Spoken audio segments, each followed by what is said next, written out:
My wife is a platoon leader. She runs the sex assault defense team, and she's got, 3 lawyers that work for her, I think 3 paralegals, and she wants to be the best. She always says, look, if you're really good and you work your ass off, the money's gonna come.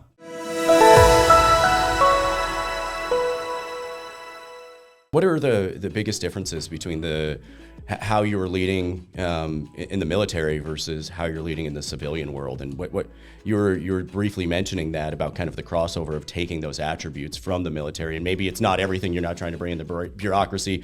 You're not trying to worry about the $2.50 canteen. However, you want to make sure that everybody is coming to work prepared and that they are paying attention to the details. So what are some of those things that you've brought over to the civilian world that you see most impactful? Do you use a chain of command when you're? Oh, absolutely. Yeah. Absolutely. We have a chain of command. Most of our leadership team is former military officers. Okay. So we use a chain of command, absolutely. I'm sorry to interrupt.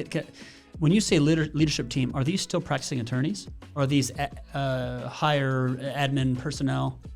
So, yeah, I should clarify. So the way I have my leadership team broken down is I have a chief operating officer.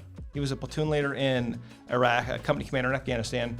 I have a general counsel who was a Marine infantry officer. That's awesome. And then I have our former CIO was an Army Ranger as well. And then we have a head of HR. We have our CMO, who you've met. We have a director of sales. And then I have my 3 section heads. I have the head of the Veterans Law Practice, the criminal section head, and then the personal injury section head. So I believe that's everybody, but that's the leadership team. And so we work as a staff, and just like a military staff, they'll do a decision brief, and they'll say, these are the 3 courses of action. This is the recommended course of action. And I'll usually say, I'll do the 4th course of action that you didn't bring up, right? Just like all the commanders did to me. But no, so we have a great, the chain of command goes up. So the way we've built our firm is we have commanders. So those section leaders, in our parlance, they're called commanders. Each commander, then, they have several platoon leaders. So if you are an attorney who has demonstrated leadership potential, then you could run your own platoon, which would consist of other lawyers and paralegals and support personnel. And so, yeah, if there's a problem, it comes up the chain.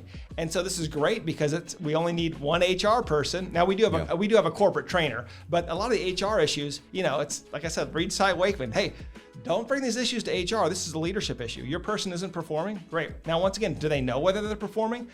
Absolutely, because we have those jumbotrons. You can't come to work and not know that you're performing. And and so, in terms of our chain of command, yes, we have it built out so that it goes up the chain of command. And the leadership, the great thing is they're treated very well. They get compensated for their leadership roles. And don't get me wrong, there's some lawyers who are brilliant, who want to be technicians, who want nothing to do with being part of a leadership team. And that's fine. There's room for everybody. But we do have a chain of command, and we enforce it. Do those members who are sometimes in those leadership roles, are they also able to dual hat as a rainmaker, or are they kind of semi-admin / practicing?